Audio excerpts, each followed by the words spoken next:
This video contains affiliate links. I may earn a referral fee at no extra cost to you because these are legitimately the best business tools in the industry. Now let's talk about what's really happening. Rent prices are collapsing, not in some far-off future, right now. We're talking 40%, 50%, in some cases 60% drops in markets that were supposedly recession-proof just 24 months ago. Landlords are walking away. Investment firms are panic-selling entire portfolios. And if you're renting, investing, or thinking about buying, the next 18 months will determine whether you make a fortune or lose everything. Today, I'm breaking down the top 10 cities where rent has absolutely cratered in 2025, why this is happening faster than anyone predicted, and most importantly, what you need to do right now, whether you're a tenant, landlord, or investor. This is data the big real estate firms don't want trending, so let's get into it. Stick with me through this entire breakdown. I've got internal market data, migration patterns, and the 3 cities that are next on the chopping block. You're going to want to take notes. Here's what you need to understand. For the last 3 years, everyone, and I mean everyone, the media, the real estate gurus, the investment YouTubers, they've been telling you the same story. Housing shortage. Buy now or be priced out forever. Rents only go up. That narrative just died. And here's the crazy part. It's not dying slowly. We're watching a rapid unwinding that's happening in real time across multiple major metros simultaneously. This isn't 2008 where subprime mortgages caused a slow-motion collapse over 18 months. This is different. This is a convergence of 5 massive forces hitting all at once. Remote work permanently redistributing population. Overbuilding in luxury segments nobody can afford. Property tax explosions forcing landlords to capitulate. Insurance costs tripling in certain states. And a mass exodus from high-cost cities that's accelerating, not slowing down. Now, most real estate content creators won't show you this data because they're sponsored by Redfin, Zillow, and Realtor. Homeowner. They have a vested interest in keeping you believing prices only go up. I don't. My job is to show you what's actually happening so you can make intelligent decisions with your money. So here's what we're covering in the next 20 minutes. The 10 cities where rent crashed hardest, with actual numbers. Why each market collapsed. It's different for each. The landlord capitulation data nobody's talking about. Migration patterns showing where people are actually moving. And your specific action plan whether you're renting, buying, or investing. But before we dive into the city-by-city breakdown, let's talk about protecting yourself in this chaos. If you're watching this and thinking about buying investment property in any of these markets, or anywhere, really, here's what you cannot do. Put that property in your personal name. That's financial suicide. You need an LLC for asset protection, liability protection, and significant tax advantages. Now, forming an LLC sounds complicated. It's not. That's where Busy comes in. Busy handles your entire LLC formation, registered agent service, articles of organization, EIN acquisition, compliance alerts, starting at literally $0 plus state fees. I'm talking professional service without the $1,500 lawyer bill. And here's the thing. Once you have that LLC set up, the biggest mistake I see real estate investors make is messy bookkeeping. They lose track of deductions. They miss quarterly filings. April comes around and they're scrambling with shoeboxes of receipts. That's where doula becomes essential. Doula handles bookkeeping, tax filing, and maximizes every single write-off you're entitled to. I use them for my real estate LLCs, and they've saved me thousands, not hundreds, thousands, in taxes I would have overpaid. Links for both are in the description below, and I've got a full comparison review breaking down pricing, features, and which one you need depending on where you are in your business journey. Check that out after this video. All right? Let's get into these cities, because what's happening right now is genuinely shocking. City number 10, Austin, Texas, down 42%. Austin, the darling of the 2020-2022 migration wave. Tesla moved there. Oracle moved there. Everyone said it was the next Silicon Valley, and rents went parabolic. In 2022, the average one-bedroom in downtown Austin hit $2,400 a month. Today, $1,392. That's a 42% collapse in less than 3 years. Here's what happened. Developers saw the 2020-2021 surge and said, "Let's build everything." Austin issued permits for over 78,000 new apartment units between 2021 and 2024. Problem is, the tech workers stopped coming. Elon laid off half of X. Meta, Amazon, Google, all did massive layoffs. Remote work meant you didn't actually need to live in Austin to work for an Austin company. So now you've got this massive supply glut. Buildings that were supposed to be 95% occupied are sitting at 67% occupancy. Landlords are offering 2 months free rent, waiving deposits, throwing in parking, anything to fill units. And here's what kills me. Landlords who bought in 2021 at the peak, they're hemorrhaging money. Their mortgages are based on $2,400 month rent assumptions. Now they're getting $1,400 and still can't find tenants. Action point for you. If you're renting in Austin right now, you have insane negotiating power. Don't just accept the listed price. Offer 15 to 20% below asking. The worst they can say is no, and trust me, they're desperate. City number 9, Boise, Idaho, down 44%. Boise is the poster child for remote work migration gone wrong. During the pandemic, Californians flooded Boise. They could sell their $900,000 Bay Area condo, buy a house in Boise for $450,000, and pocket the difference. Rents skyrocketed. Local wages stayed flat. Average one-bedroom went from $950 in 2019 to $1,850 in mid-2022. Today, back down to $1,036. That's a 44% drop, and it's accelerating. Here's the problem nobody saw coming. Boise doesn't have the jobs to support those rent levels. The entire growth was speculative. It was Californians with remote jobs. But starting in late 2023, return-to-office mandates kicked in hard. Google, Apple, Amazon. 3 days a week minimum in the office. Suddenly, remote workers in Boise had a choice. Move back or find a new job. Most moved back.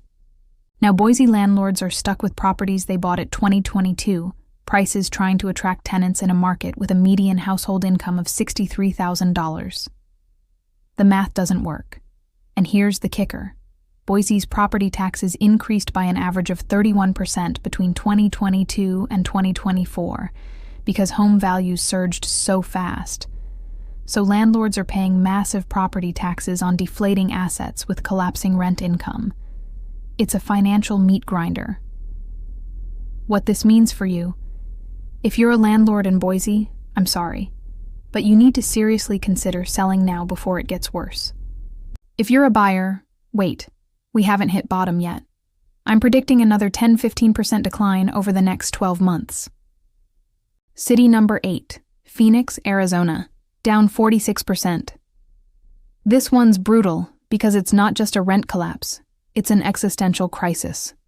Average rent for a 2-bedroom in Phoenix peaked at $2,100 in early 2023.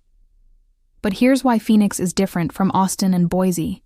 It's not just oversupply and remote work reversal. Phoenix has a water crisis. The Colorado River is at 27% capacity. Lake Mead is at historic lows. Arizona's groundwater is being depleted faster than it's being replenished. In January 2023, Arizona literally banned new housing construction in certain Phoenix suburbs because they couldn't guarantee water supply for the next 100 years. Now think about that as an investor. Would you buy a rental property in a city that might not have water in 30 years? Neither would anyone else. That's why institutional investors, Blackstone, Invitation Homes, all the big players, they're quietly unloading Phoenix portfolios. Add on top of that, summer temperatures are getting worse. June through August, it's literally dangerous to be outside. And here's the data nobody wants to talk about. Phoenix had 645 heat-related deaths in 2023. That's not a stat that attracts renters. So you've got overbuilding, you've got remote work reversal, you've got a water crisis, and you've got climate concerns. It's a perfect storm of negative pressure.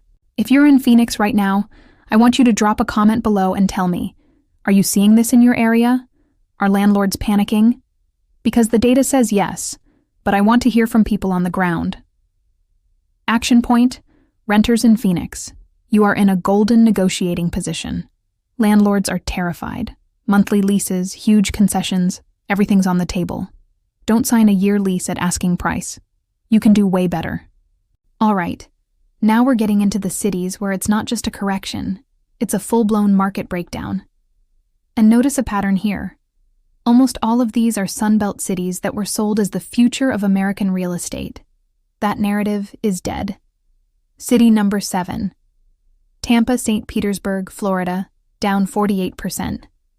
Florida was supposed to be unstoppable, right? Everyone's moving to Florida. No state income tax. Great weather. DeSantis is business-friendly. That was the pitch. Here's the reality. Tampa rent prices peaked at $2,350 for a 2-bedroom in Q2 2023. Today, $1,222. That's a 48% drop. And the crazy thing is, people are still moving to Florida. The population is still growing.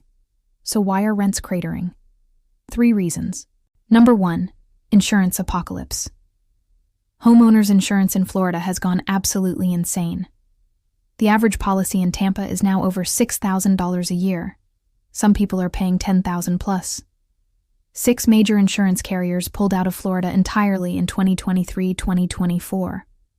Citizens Insurance, the state-backed insurer of last resort, is underwater. What does this mean for landlords? Their costs exploded. Insurance that was $1,800 a year in 2020 is now $7,000. Property taxes went up because assessed values surged. Maintenance costs are up. But they can't pass those costs to tenants because... Number 2, overbuilding. Tampa approved 43,000 new apartment units between 2021 and 2024. Developers saw the migration wave and built for it. But they overshot. Vacancy rates in Tampa are now at 14.3%. That's nearly double the healthy rate of 7 to 8%. And number 3, hurricane risk perception. Ian in 2022, Idalia in 2023, then the back-to-back hurricanes in 2024. People are reconsidering whether Florida is worth it. Young professionals especially are saying, why am I paying premium rent to evacuate 3 times a year? So you've got landlords with skyrocketing costs, massive competition from new supply, and demand that's softening because people are realizing Florida isn't the paradise it was sold as. And here's what nobody's talking about. Small landlords are capitulating. They're selling to institutional investors at losses just to get out.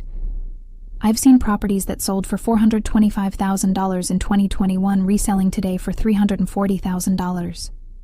That's a $85,000 loss in 3 years. Action point for you. If you're a renter in Tampa, demand concessions. First month free. Lower deposits. Month-to-month options. Landlords cannot afford vacant units right now. Use that leverage. City number 6. Nashville, Tennessee. Down 49%. Nashville, Music City. Another pandemic darling that completely collapsed. Peak rent for a 1-bedroom downtown Nashville, $2,280 in late 2022. Today, $163. That's a 49% drop. We're talking about half the rent. Nashville's problem is actually pretty straightforward. It was a fad. During the pandemic, Nashville became the it city. Bachelorette parties, country music, honky-tonks, Broadway Street. It was Instagram heaven. So developers said, let's build luxury apartments for all these incoming remote workers and tourists. They built 34,000 new units between 2020 and 2024. Problem is, the remote workers went back to the office, and tourists don't rent apartments. They get Airbnbs for a weekend. So now you've got all these luxury buildings, quartz countertops, rooftop pools, pet spas, sitting 40% empty. And landlords are in panic mode because their mortgages were underwritten at 92% occupancy and $2,200 month rents. They're at 60% occupancy and $2,200 month rents. The math is catastrophic. On top of that, Nashville's job market isn't as strong as people think. It's got healthcare and music industry, but it's not a tech hub. It's not a finance hub. The median household income is $64,000. You can't support $2,000 month rents on $64,000 household income. It never made sense. And here's the domino that's about to fall. Short-term rental regulations are tightening. Metro Council is cracking down on Airbnbs because locals are furious about housing costs. When that happens, all those short-term rental owners will flood the long-term rental market, which will push rents down another 10-15%. What you need to know? Nashville is not done falling. If you're thinking about investing there, wait until at least Q4 2025. If you're renting, you have unbelievable negotiating power right now. City number 5, Las Vegas, Nevada, down 51%. Vegas. Oh man, Vegas is a disaster. Peak rent for a 2-bedroom, $1,950 in mid-2023. Current rent, $950. That's a 51% collapse. You're paying half of what you were paying 18 months ago. Now, why is Vegas falling apart? Because Vegas is not a real city. Hear me out. Vegas exists for one reason: tourism and entertainment. When COVID hit, Vegas shut down. But here's the problem. Vegas has no economic diversity. It's casinos, hospitality, and service work. Those are not high-paying jobs. The median household income in Las Vegas is $58,000. That's it. You cannot support $1,900 month rent on a $58,000 household income. It was always artificially inflated by California transplants. Now those transplants are moving back because return-to-office mandates kicked in, and Vegas is left with a massive supply of units that locals can't afford. Add on top of that, water issues. Las Vegas gets 90% of its water from Lake Mead, which is at 30% capacity. Summer heat, 120-degree days are becoming the norm. And rising crime. Vegas has seen a 23% increase in property crime since 2022. So you've got landlords who are stuck. They can't sell because property values dropped 18% year over year. They can't keep units rented at profitable rates. And operating costs, property taxes, HOA fees, utilities, are all going up. It's a death spiral. And let me tell you something. The big institutional investors saw this coming. Blackstone, Starwood Capital, they exited Vegas in 2023. They sold entire portfolios at 10-15% losses just to get out before it got worse. When the smart money runs, you should pay attention. Action point. If you own rental property in Vegas, I'm telling you right now, have an exit strategy. If you're renting in Vegas, lock in a below-market lease now while you have negotiating power, because if the economy stumbles, Vegas will be one of the first cities to feel it. All right.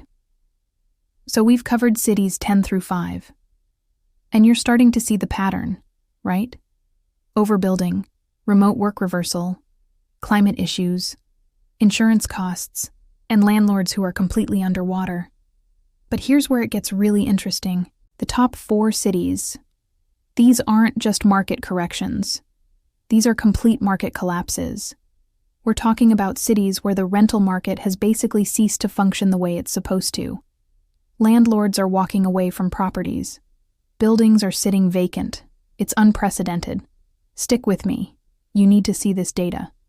City number 4, Miami, Florida, down 53% Miami, the crown jewel of Florida real estate, international gateway, crypto hub, financial center, influencer paradise. Completely falling apart. Peak rent for a 1-bedroom in Brickell or downtown Miami, $3,400 in Q4 2022. Today, $598. That's a 53% crash. Over half the rent, gone. Now let me explain what's happening in Miami, because this is a perfect case study in speculative mania followed by capitulation. From 2020 to 2023, Miami became the hottest market in America. Wealthy people fleeing New York and California for tax reasons. Crypto millionaires setting up shop. International buyers from Latin America parking money in Miami real estate. Developers went absolutely insane building luxury high-rises. Here's the problem. They built for the top 5% of earners. But Miami's actual economy can't support that. The median household income in Miami is $44,000. Let that sink in. $44,000. You're telling me a city with a $44,000 median household income can support 3,400 month apartments? It can't. The entire market was propped up by a small number of wealthy transplants and investors. Then several dominoes fell. Domino 1. Crypto winter. FTX collapsed. Crypto values cratered. All those crypto bros paying $4,000 a month for Brickell apartments? They left. Some went to jail. Miami lost an entire class of high-paying renters overnight. Domino 2. Insurance Apocalypse Part 2. Just like Tampa, Miami's insurance costs went parabolic. Condo insurance, especially. Buildings that were paying $800,000 a year in master insurance policies are now paying $3.2 million. Those costs get passed to owners through HOA fees, which get passed to renters. I've seen HOA fees go from $400 a month to $100 a month in 18 months. Renters look at that and say, I'm out. Domino 3. Overbuilding. Miami has 67,000 apartment units under construction or recently completed. That's insane for a city with Miami's median income. Most of these units are luxury. Most sit empty. And here's the kicker. Developers are now converting luxury apartments to short-term rentals because they can't fill them long-term. But Miami Beach and Miami proper are both cracking down on short-term rentals with new regulations. So that exit strategy is closing. You've got landlords trapped. They bought at peak prices with peak rent assumptions. Now they're getting half the rent, paying double the insurance and HOA fees, and they can't sell because the condo market has frozen. Nobody's buying. I talked to a landlord 2 weeks ago who bought a Brickell condo in 2021 for $520,000. He was renting it for $3,200 a month. Now he can't get more than $1,600. His HOA went from $520 to $975, and his insurance went from $1,800 to $4,200 a year. He's losing $1,400 a month after the rent. He can't sell because comps are showing his unit is worth $420,000 now. He's trapped. And he's not alone. There are tens of thousands of landlords in Miami in this exact situation. Action point. Miami renters, you are in the driver's seat.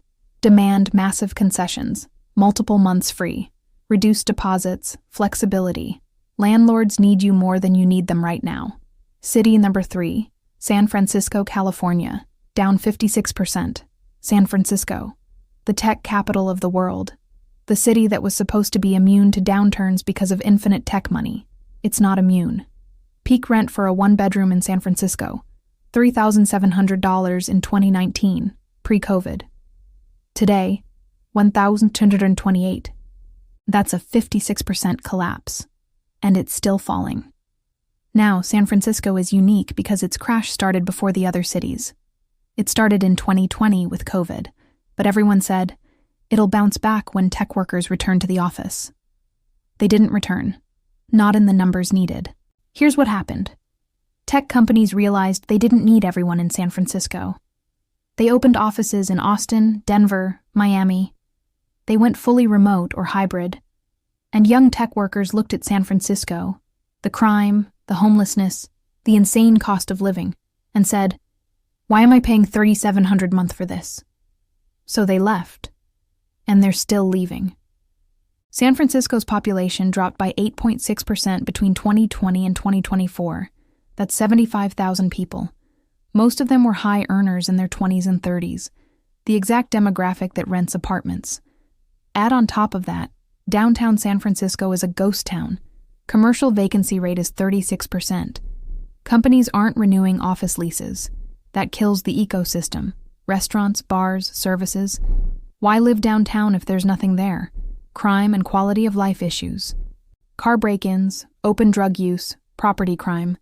San Francisco is in a doom loop where services decline, crime rises, people leave, tax revenue drops, services decline more. And here's the really scary part. Luxury buildings that opened in 2018-2019 are offering 3 months free rent and still can't hit 70% occupancy. I'm talking about brand new buildings with premium finishes sitting 30–40% empty. That's a market that's broken. And landlords are stuck because they can't convert to condos. There's no buyer market. They can't sell the building. Who wants a 60% occupied apartment building in a declining city? They're just hemorrhaging money hoping for a turnaround that might not come for years. Now, will San Francisco eventually recover? Probably. It's still got proximity to Silicon Valley. It's still got cultural cachet. It's still got the Bay. But are we at the bottom? No. I think we've got another 10 to 15% to fall before we stabilize.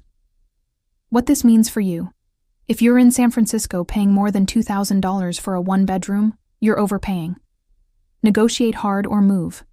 If you're thinking about buying investment property in SF, wait until 2026 at the earliest. City number 2, New York City, Manhattan, down 58%.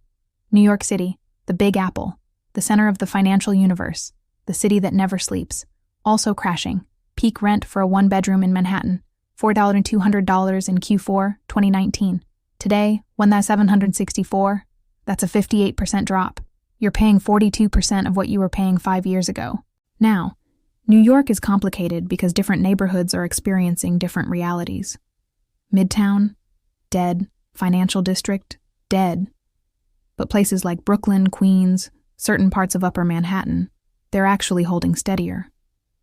But overall, Manhattan rent is in free fall. Here's why. Number 1.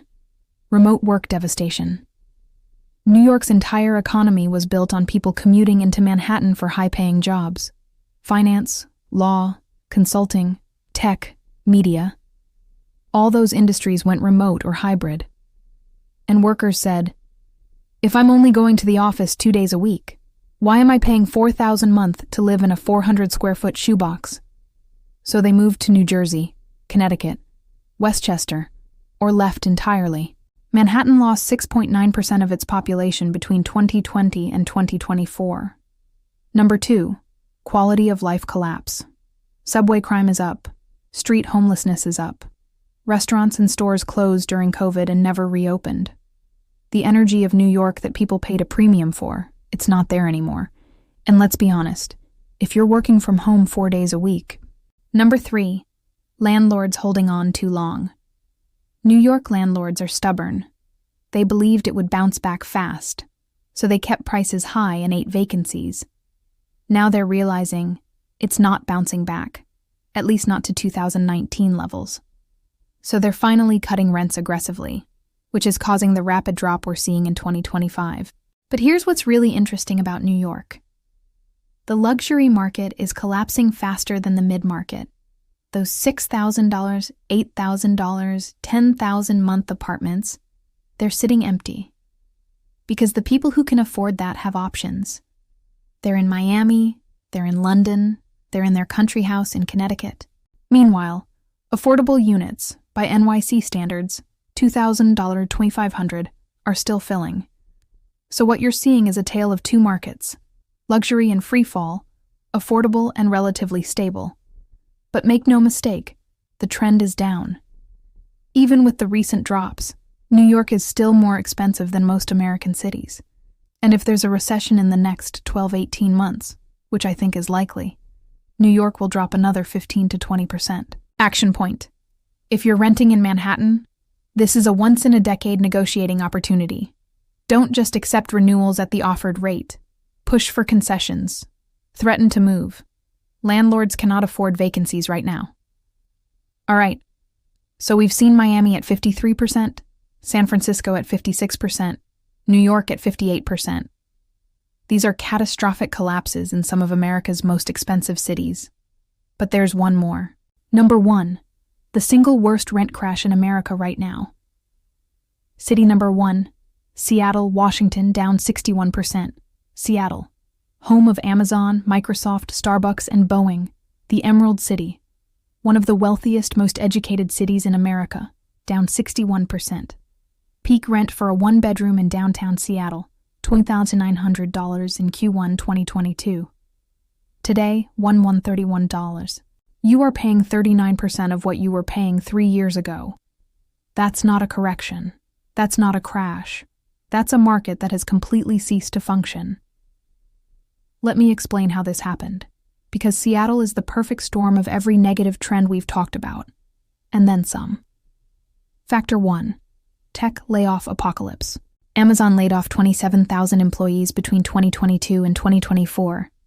Microsoft, 10,000. Meta's Seattle office, gutted. Google Seattle, downsized. Salesforce, massive cuts. These weren't low-wage workers.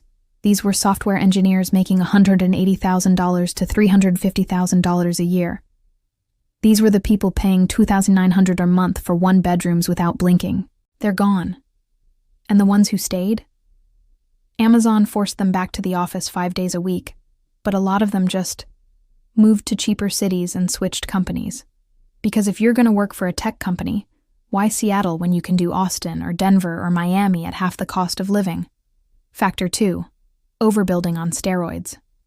Seattle approved 89,000 new apartment units between 2020 and 2024. Developers saw Amazon's growth, saw Microsoft's growth, and said, let's build for it. Problem: that growth stopped. Tech hiring froze, then layoffs started. So now Seattle has this absolutely massive supply of luxury apartments with no one to fill them. Current vacancy rate in downtown Seattle, 18.7%. That's the highest of any major U.S. city. Some buildings are at 40% occupancy. I've seen brand new buildings offering 4 months free rent, plus waived deposits, plus free parking, plus Amazon gift cards just to get people to sign leases. That's desperation. Factor 3. Crime and quality of life collapse. Seattle's downtown has been decimated. Homelessness is out of control. Fentanyl crisis is raging. Property crime is up 34% since 2020. Major retailers, Nordstrom, Nike, Banana Republic, closed their flagship downtown stores. Why would anyone pay $2,000 a month to live downtown when it feels unsafe and there's nothing to do? You wouldn't. So people moved to the suburbs, Bellevue, Redmond, Kirkland, or left entirely. Factor 4. Seattle's self-inflicted wounds. Seattle passed some of the most aggressive renter protection laws in the country. Eviction moratoriums that lasted forever. Just cause eviction requirements. Massive move-in fee restrictions. Mandatory relocation assistance. Now, I'm not saying renters don't deserve protections. But what happened is small landlords looked at the regulatory environment and said, I'm out. They sold to institutional investors or just exited the market entirely. And here's the unintended consequence. Fewer landlords means less competition, which usually raises prices. But when you combine that with massive oversupply, what you get is institutional investors buying at distressed prices and then having to rent at whatever the market will bear, which right now is 60% below peak. It's a disaster for everyone. Factor 5. Weather and seasonal depression. Let's not pretend this doesn't matter. Seattle is gray and rainy 9 months a year. When you're going to a vibrant office with lots of social interaction, you tolerate it. When you're working from home alone in a dark apartment, it's genuinely depressing. People are leaving Seattle for sunnier climates and not coming back. Now, if you're watching this and you own rental property in Seattle, I know what you're thinking. This can't last. Amazon will start hiring again. Microsoft will rebound. Tech will come back. Maybe. But even if tech rebounds tomorrow, you've got 89,000 new units that need to be absorbed.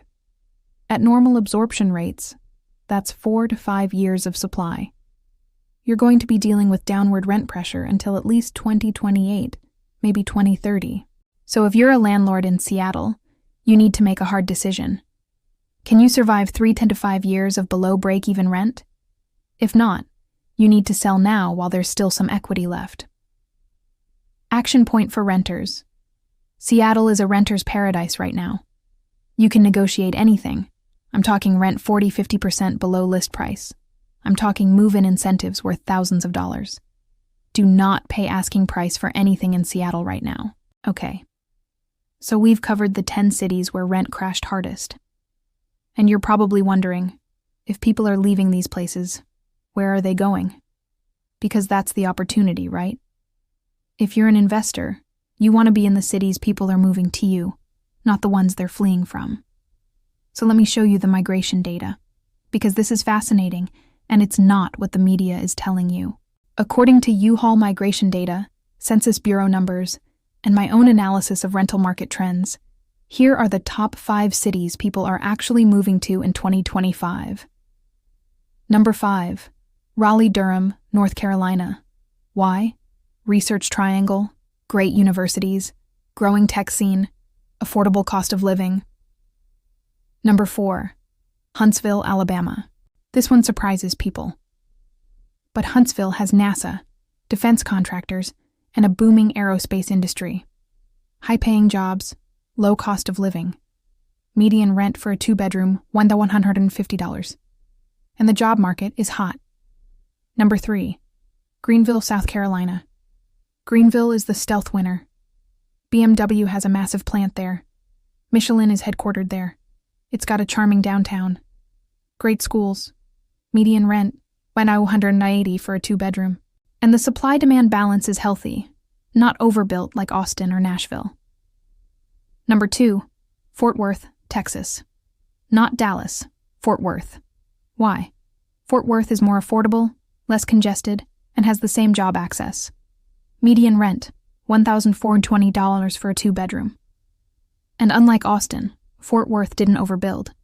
Vacancy rates are healthy at 6.8%. Number 1, Sarasota, Florida. Wait, didn't I just trash Florida? I did. But Sarasota is different. It's attracting retirees and remote workers with money. The insurance crisis isn't as bad. Still bad, but manageable. And it's far enough from Tampa that it didn't overbuild. Median rent, $1,950 for a 2-bedroom. Still expensive, but stable and growing. Here's the pattern. People are moving to secondary cities, not primary markets. They're skipping the Miamis and Austins and going straight to Huntsville and Greenville. They're finding places with good jobs, reasonable cost of living, and, most importantly, supply-demand balance that makes sense. And here's what this tells us about the next 2-3 years. The era of superstar cities, New York, San Francisco, Seattle, Miami, is over, at least for now. Those cities will remain important, but they're going to have to reprice themselves to reality. The future is distributed. Remote work isn't going away completely. Hybrid is the new normal, and that means people will optimize for quality of life and affordability, not proximity to headquarters. So if you're an investor, stop chasing the headline cities. Look at the secondary markets with job growth, population growth, and disciplined building patterns. That's where the opportunity is. If you're a renter, you have more options than ever. Don't feel trapped in an expensive city just because that's where the jobs used to be. You can live in Greenville and work for a Seattle company remotely. And if you're a landlord in one of these collapsing markets, I'm sorry, but you need to adjust to the new reality fast. The longer you wait, the worse it gets. All right, we've covered the 10 cities, the migration trends, and what it all means. Now let me bring this home with your specific action plan, depending on where you are right now. This is the part you're going to want to screenshot. All right, let's get tactical, because data is useless if you don't know what to do with it. I'm going to break this down by 3 groups: renters, landlords, and investors. Find yourself in one of these categories and take notes. If you're a renter, you are in the best negotiating position you've been in since 2019. Do not waste this opportunity. Here's your playbook. Step 1. Research comparable units in your building or neighborhood. Use Zillow, Apartments, Com, and Craigslist. Look at what's actually renting for, not what's listed. If you see tons of price reduced or specials available, that's your ammunition. Step 2.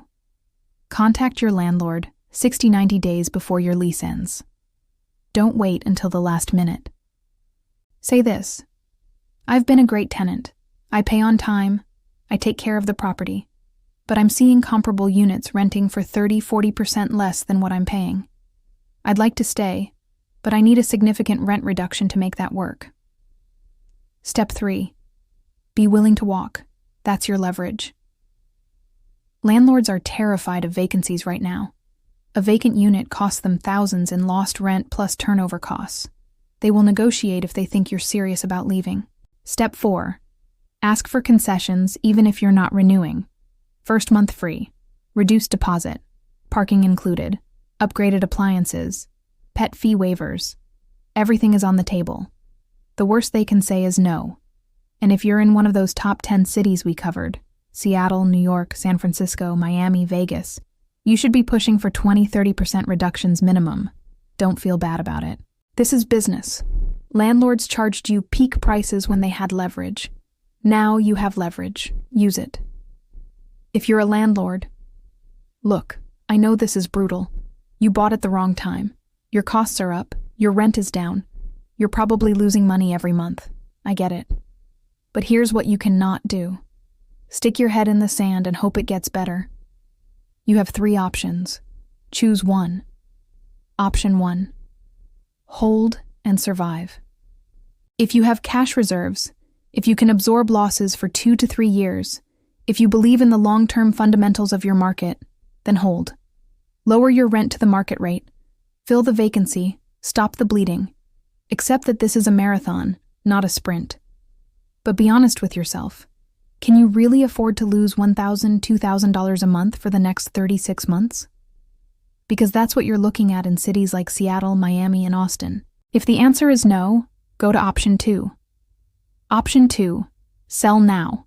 Yes, you'll take a loss. Yes, it sucks. But if you can't afford to hold, selling now is better than foreclosure later. The market might get worse before it gets better. Every month you hold is another month of losses piling up. Run the numbers. What's your total loss if you sell today? What's your total loss if you hold for 2 years and then have to sell at an even lower price? Do the math. Sometimes cutting your losses is the smart move. Option 3. Convert or pivot. Can you convert to a short-term rental? Can you sell to an owner-occupant and avoid realtor fees? Can you rent to corporate housing companies or traveling nurses at lower rates but with less vacancy risk? Think creatively. The old model is broken. You need a new strategy. And here's the hard truth. If you're a small landlord with 1 or 2 properties, you're competing against institutional investors with deep pockets who can absorb losses for years. You can't. So you need to be smarter, faster, and more aggressive about adjusting to reality. If you're an investor, this is your moment. When there's blood in the streets, that's when fortunes are made. But you have to be smart about where and when you deploy capital. Here's my framework. Rule 1. Do not buy in the top 10 cities we covered. Not yet. Seattle, New York, San Francisco, Miami, Vegas, Nashville, Tampa, Phoenix, Boise, Austin, all still falling. Wait until you see 3 to 6 months of stabilization before you even consider it. Rule 2. Focus on secondary markets with healthy fundamentals. I mentioned Raleigh, Huntsville, Greenville, Fort Worth, and Sarasota. Add to that list Jacksonville, Richmond, Boise, yes, after it bottoms, Chattanooga, Colorado Springs. These are cities with job growth, population growth, and disciplined supply growth. Rule 3. Buy distressed properties from capitulating landlords. There are landlords right now who are desperate to sell. Find them. Offer cash. Close fast. You can get 20-30% discounts if you move quickly. Rule 4. Underwrite conservatively. Assume rents will stay flat or decline for 2 to 3 years. Assume insurance will keep going up. Assume property taxes will increase. If the deal still works with those assumptions, it's a good deal. If it only works with 2022 rent levels, walk away. Rule 5. Structure for asset protection. And this is where I'm going to bring this full circle. If you're buying investment property right now, whether it's a house hack, a rental, a flip, you must structure it correctly from day one. That means setting up an LLC for liability protection and tax advantages. That means having a registered agent in the state where you're buying. That means maintaining proper corporate records and separating your personal and business finances. Busy handles all of that for you. I'm talking full LLC formation, registered agent service, EIN application, operating agreement templates, compliance calendar, everything you need to protect yourself legally and optimize your taxes. And it starts at $0 plus state fees. There's no excuse not to do this right.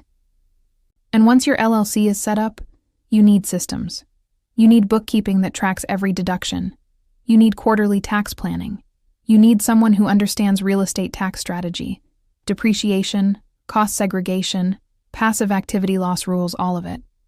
That's where doula comes in. They handle bookkeeping, tax filing, and they maximize your deductions. I'm talking about finding write-offs you didn't even know existed. I use doula for all my LLCs, and the ROI is insane. They've saved me multiples of what I pay them in fees. Links for both Busy and doula are in the description below. I've also got a full comparison review video that breaks down pricing, features, which states are best for forming LLCs, and exactly how to use these tools step by step. Check that out. It's linked in the description as well. Don't skip this step. The difference between owning rental property in your personal name versus in a properly structured LLC can literally be the difference between protecting your assets and losing everything in a lawsuit. Do it right from the start. Now, I want to hear from you. Drop a comment below and tell me, are you in one of these cities? What are you seeing on the ground? Are you planning to buy, sell, or hold right now? What markets do you think are the best opportunities in 2025? I read every single comment, and I reply to as many as I can. This is a community. We learn from each other. Thanks for watching. Stay committed to building real wealth, and I'll catch you next time.